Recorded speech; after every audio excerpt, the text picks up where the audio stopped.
Late periods చాలామంది కామన్గా ladies suffer అయ్యే ఒక ప్రాబ్లం అండి. దీనివల్ల ఈ లేట్ పీరియడ్స్ అనేవి లేట్గా రావడం మూలన ఫ్యూచర్లో ఏమన్నా ఇంపాక్ట్ ఉంటుందా, ప్రెగ్నెన్సీకి ఏమన్నా ఇబ్బంది అవుతుందా, లేదా ఎర్లీగా పీరియడ్స్ వచ్చేయడం వల్ల మనకేమన్నా హెల్త్ ఇష్యూస్ ఏమన్నా వస్తాయా, అసలు 3 monthsకి 4 monthsకి ఒకసారి పీరియడ్స్ ఎందుకు వస్తున్నాయి, లేదా ఒకే మంత్లో 2 సార్లు పీరియడ్స్ ఎందుకు వస్తున్నాయి, వీటన్నిటి గురించి ఈరోజు ఈ వీడియోలో మనం డిస్కస్ చేసుకోబోతున్నాం. Hello everyone, this is Priyanka from Nidhi's health line channel. So మనందరికీ కామన్గా తెలిసిందేనండి 28 days పీరియడ్ సైకిల్ అనేది. నార్మల్గా ఒక మహిళకి 28 daysకి పీరియడ్స్ రావడం అనేది కామన్. అయితే అందరిలోనూ ఇది ఒకే టైంకి రావాలని రూల్ ఏం లేదండి. కొంతమందిలో 21 daysకి వస్తుంది, కొంతమందిలో 28 daysకి వస్తుంది, కొంతమందికి 30 daysకి, కొంతమంది 40 daysకి కూడా సైకిల్స్ వచ్చేవాళ్ళు ఉన్నారు.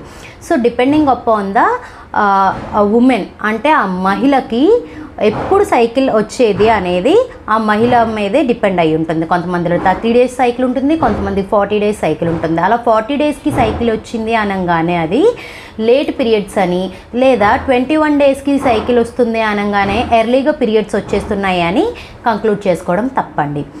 సో అసలు ఈ లేట్ పీరియడ్స్ అంటే ఏంటి అని అంటే, ఎప్పుడైతే ఒక ఉమెన్కి 40 days to 45 days దాటిపోయిన తర్వాత కూడా పీరియడ్స్ రావట్లేదు, 50 days అయిపోయింది, 2 months అయిపోయింది, 3 months అయిపోయింది పీరియడ్స్ వచ్చి అంటామో దాన్ని లేట్ పీరియడ్స్ కింద కన్సిడర్ చేసుకోవాలి. ఎప్పుడైతే ఒక ఉమెన్కి 15 days to 20 days లోపే పీరియడ్స్ సైకిల్ అనేది మళ్ళీ వచ్చేస్తూ ఉంటుందో, అంటే ఒక మంత్లో 2 times 15 daysకి ఒకసారి 20 daysకి ఒకసారి పీరియడ్స్ వచ్చేస్తాయో అప్పుడు దాన్ని మనకి ఎర్లీ పీరియడ్స్ కింద కన్సిడర్ చేసుకోవాలి. అంతేగాని 20 daysకో 30 daysకో 40 daysకో పీరియడ్స్ వస్తే మాత్రం దాన్ని ఎర్లీ పీరియడ్స్గా కానీ లేట్ పీరియడ్స్గా కానీ కన్సిడర్ చేసుకోకూడదు. అసలు ఈ ఎర్లీ పీరియడ్స్కి కానీ లేట్ పీరియడ్స్కి కానీ రీజన్స్ ఏమై ఉంటాయి అసలు ఇప్పుడు మనం తెలుసుకుందాం. సో ఫస్ట్ ఇంపార్టెంట్ రీజన్ ఏంటంటే మనకి స్ట్రెస్ అండి. ఈ స్ట్రెస్ వల్ల మనకి హార్మోనల్ ఇన్బ్యాలెన్సెస్ అనేవి వచ్చేస్తూ ఉంటాయి. ఎప్పుడైతే మనకి హార్మోన్స్ ఇన్బ్యాలెన్స్ అవుతూ ఉంటుందో అప్పుడు మనకి ఈ పీరియడ్స్ ఎర్లీగా రావడానికి కానీ లేట్గా రావడానికి కానీ, లేదంటే పీరియడ్స్ టైంలో హెవీ క్రాంప్స్ అంటే తట్టుకోలేనన్ని నొప్పులు రావడం కానీ, వామిటింగ్స్ కానీ, మోషన్స్ కానీ, లేదంటే పీరియడ్ ఫ్లో అనేది అంటే ఋతుస్రావం బ్లీడింగ్ అనేది ఎక్కువ కావడం కానీ తక్కువ కావడం కానీ జరుగుతూ ఉంటుంది. సో మనం ఎప్పుడైతే ప్రశాంతంగా ఈ స్ట్రెస్ అనేది తగ్గించుకుని ఉంటామో అప్పుడు మనకి ఈ పీరియడ్స్ అనేవి రెగ్యులర్గా రావడానికి ఎక్కువగా ఛాన్సెస్ ఉంటాయి. సో నెక్స్ట్ వచ్చేసి ఫిజికల్ ఎక్సర్సైజ్ అండి. హెల్త్ ఇష్యూస్ అంటే మనం ఒక ఫిజికల్ ఎక్సర్సైజ్ కరెక్ట్గా చేయలేకపోతే మనకి హెల్త్ ప్రాబ్లం ఉన్నట్టు. దాంతోపాటు ఎక్సెసివ్గా మనం ఎక్సర్సైజెస్ చేసినా కానీ మనకి హెల్త్ ప్రాబ్లమ్స్ వచ్చేస్తాయి. ఫర్ ఎగ్జాంపుల్ ఈ పీరియడ్స్లో ఎలా ఉంటుందంటే, మనం ఎప్పుడైతే ఎక్సెసివ్గా మనం ఎక్సర్సైజెస్ అంటే ఎక్కువ స్ట్రెంగ్త్ పెట్టి ఎక్సర్సైజెస్ చేసేస్తూ ఉంటామో ఆ స్ట్రెస్ ఆ ఒత్తిడి అంతా కలిపి మనకి ఓవరీస్ మీద పడుతుందన్నమాట. ఈ ఓవరీస్ మీద పడినప్పుడు మనకి ఓవ్యులేషన్కి ప్రాబ్లం అవుతూ ఉంటుంది. సో ఎక్కువగా స్ట్రెంగ్త్ పడిపోవడం వల్ల మన హార్మోన్స్ అన్నీ కూడా ఇన్యాక్టివ్ అయిపోతాయి. మనం ఎక్కువ స్ట్రెంగ్త్ ఖర్చు పెట్టి ఎక్సెసివ్ ఎక్సర్సైజెస్ చేయడం మూలాన మనకి పీరియడ్స్ ప్రాబ్లమ్స్ అనేవి రావడానికి కూడా ఎక్కువ ఛాన్సెస్ ఉంటాయన్నమాట. నెక్స్ట్ థర్డ్ వన్ ఏంటంటే, కొద్దిగా టైంలోనే అంటే తక్కువ టైంలోనే వితిన్ డేస్లోనే స్లిమ్గా అయిపోవాలి, బరువు తగ్గిపోవాలి, నాజుగ్గా ఉండాలి అని ట్రై చేస్తూ ఉంటామన్నమాట.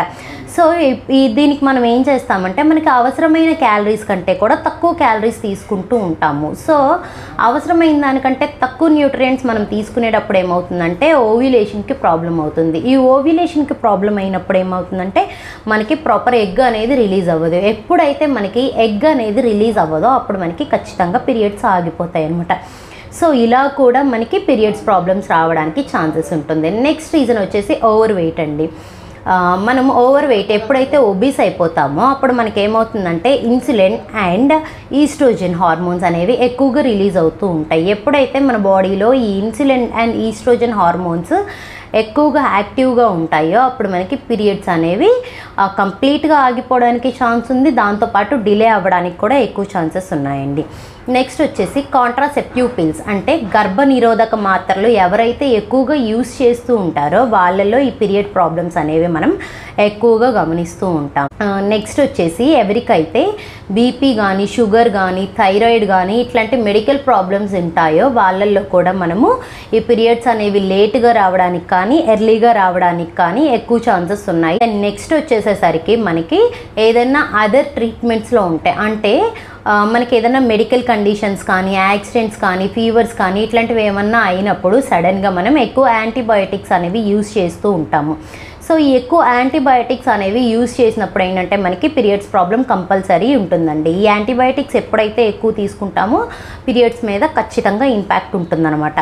సో ఇలా అయినప్పుడు మనం ఒక 2-3 సైకిల్స్ వెయిట్ చేసి చూడాలి ప్రాపర్గా, అంటే మనం కరెక్ట్గా న్యూట్రియంట్స్ అందిస్తున్నామా లేదా, వెల్ బ్యాలెన్స్డ్ డైట్ తీసుకుంటున్నామా లేదా, దాంతోపాటు హైడ్రేటెడ్గా ఉన్నామా లేదా, మంచిగా నిద్రపోతున్నామా లేదా, ఇవన్నీ కూడా మనం ఒకసారి చెక్ చేసుకున్న తర్వాత కూడా మనకి ఒక 3 months కానీ 2 months కానీ అట్లా కంప్లీట్గా 60 days 70 daysకి 50 daysకి పీరియడ్స్ వస్తున్నాయి, లేదంటే 15 daysకి 20 daysకి పీరియడ్స్ వస్తున్నాయి అని అనుకుంటే అప్పుడు we should have to visit a gynaecologist. కంపల్సరీగా మనం గైనకాలజిస్ట్కి వెళ్ళి కన్సల్ట్ అవ్వాల్సిందే.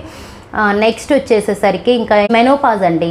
మనం తినే ఆహారంలో కలుషితం వల్ల కానీ మన చుట్టూ ఉండే పొల్యూషన్ వల్ల కానీ ఎన్విరాన్మెంటల్ పొల్యూషన్ వల్ల కానీ లేదంటే మన ఫుడ్ డైటరీ హ్యాబిట్స్ వల్ల కానీ లేదంటే మన సెడెంటరీ లైఫ్ స్టైల్స్ వల్ల కానీ మెనోపాజ్ ఏజ్ అనేది తగ్గిపోతుంది. న్యాచురల్గా అయితే మనకి మెనోపాజ్ అనేది ఎప్పుడు రావాలంటే పీరియడ్స్ ఆగిపోవడం, ఋతుస్రావం ఆగిపోవడం అంటాం దాన్ని.